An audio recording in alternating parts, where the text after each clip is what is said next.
तुम जगत की ज्योति हो। जो नगर पहाड़ पर बसा हुआ है वो छिप नहीं सकता, और लोग दिया जलाकर पैमाने के नीचे नहीं परंतु दीवट पर रखते हैं, तब उससे घर के सब लोगों को प्रकाश पहुंचता है।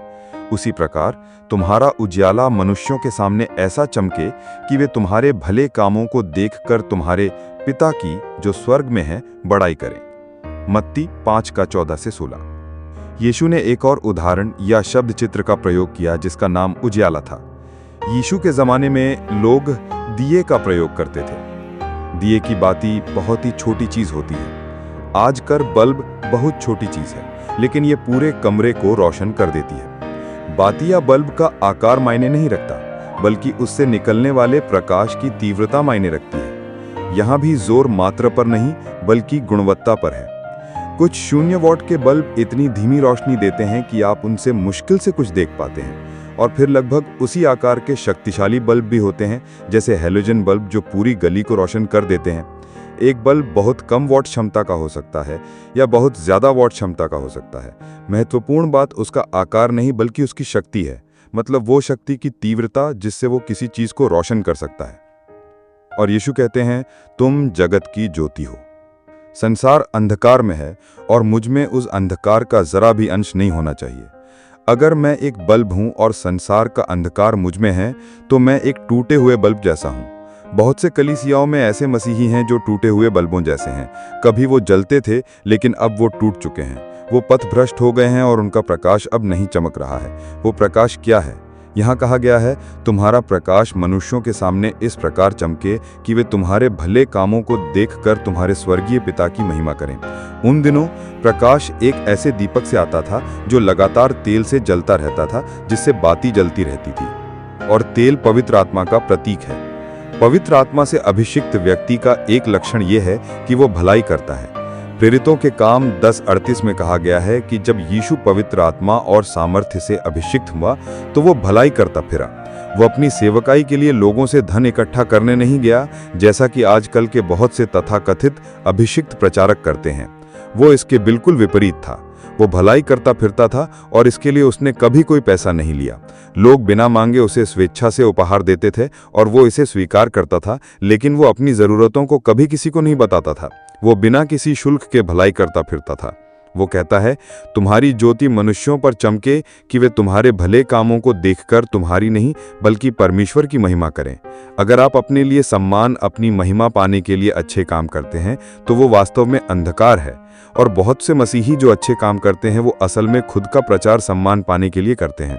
उनका संगठन या उनकी सेवकाई असल में अंधकार में है, क्योंकि स्वर्ग में पिता को कोई महिमा नहीं मिलती। इसके बजाय सारी महिमा उस खास संगठन या उस खास व्यक्ति को मिलती है। लेकिन यीशु ने कहा, लोग तुम्हारे अच्छे कामों को देखें और स्वर्ग में तुम्हारे पिता की महिमा करें। यही सच्ची ज्योति है, जहां एक व्यक्ति अच्छा काम करता है और उसके परिणाम स्वरूप मसीह की महिमा होती है, न कि किसी व्यक्ति की। ज्योति प्रकट होने का यही अर्थ है। यूहन्ना 1:4 में इस ज्योति का वर्णन इस प्रकार किया गया है कि यीशु मसीह में जीवन था और वो जीवन मनुष्यों के लिए प्रकाश था। तो ये प्रकाश कोई सिद्धांत, कोई शिक्षा या कोई विशेष संदेश नहीं है। ये एक जीवन है। ये यीशु का ही जीवन है जो पवित्र आत्मा के द्वारा हम में से आता है। हम में से आने वाला यीशु का जीवन उस पुराने दीपक के समान था जो तेल से जल रहा था और प्रकाश दे रहा था। 8 यूहन्ना 8:12 में यीशु ने बहुत स्पष्ट रूप से कहा, जगत की ज्योति मैं हूं, जो मेरे पीछे चलेगा वो कभी अंधकार में नहीं चलेगा। यूहन्ना 8:12 के अनुसार जब भी कोई व्यक्ति अंधकार में चल रहा हो तो हम बिना किसी संदेह के कह सकते हैं कि वो व्यक्ति यीशु का अनुसरण नहीं कर रहा है। अगर आप कहते हैं कि मैं अभी थोड़ा अंधकार में हूं, तो इसका कारण यह है कि आप यीशु का अनुसरण नहीं कर रहे हैं। कृपया अंधकार में चलने को परमेश्वर की इच्छा के बारे में अनिश्चित होने के साथ ना जोड़ें। यीशु भी गतसमनी के बगीचे में पिता की इच्छा के बारे में उलझन में थे, इसलिए उन्होंने 1 घंटे तक प्रार्थना की कि हे पिता, आपकी क्या इच्छा है? क्या मैं ये प्याला पीऊं या नहीं? ये अंधकार नहीं है। उलझन विश्वास के जीवन का एक भाग है, लेकिन अंधकार कुछ और है, यीशु के जीवन के विपरीत। यीशु ने कहा, जो मेरे पीछे चलेगा वो कभी अंधकार में नहीं चलेगा परंतु जीवन की ज्योति पाएगा, क्योंकि मैं जगत की ज्योति हूं। फिर उसने आगे कहा कि वो केवल कुछ समय के लिए ही जगत की ज्योति था। जब तक मैं जगत में हूं, मैं जगत की ज्योति हूं।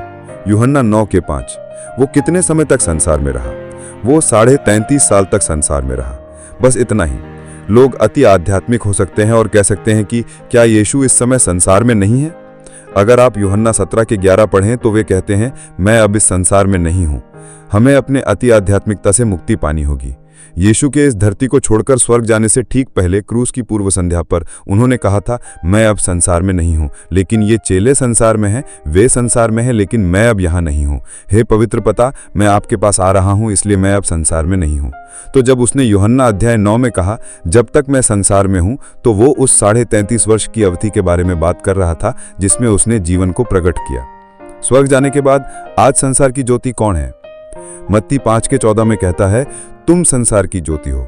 अगर कोई मुझसे पूछे कि संसार की ज्योति कौन है, तो बाइबल के आधार पर उत्तर होगा, मैं संसार की ज्योति हूं, और वे भी जो यीशु का अनुसरण करते हैं। क्या आपने कभी इसके बारे में ऐसा सोचा है? क्या आपने कभी इस प्रश्न का उत्तर, जगत की ज्योति कौन है, मैं और यीशु के अनुयायी हैं, कहकर देने का सोचा है? यही सही उत्तर है।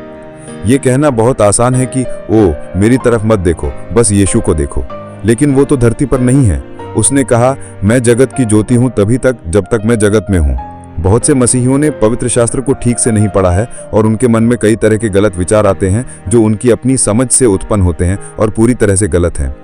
जिस प्रकार परमेश्वर उन 33.5 वर्षों के दौरान अपने जीवन को पूर्णतः प्रकट करने के लिए पूरी तरह से यीशु मसीह पर निर्भर था, उसी प्रकार वो उसी ज्योति को पूर्णतः प्रकट करने के लिए अपनी कलीसिया धरती पर अपने चेलों पर निर्भर है।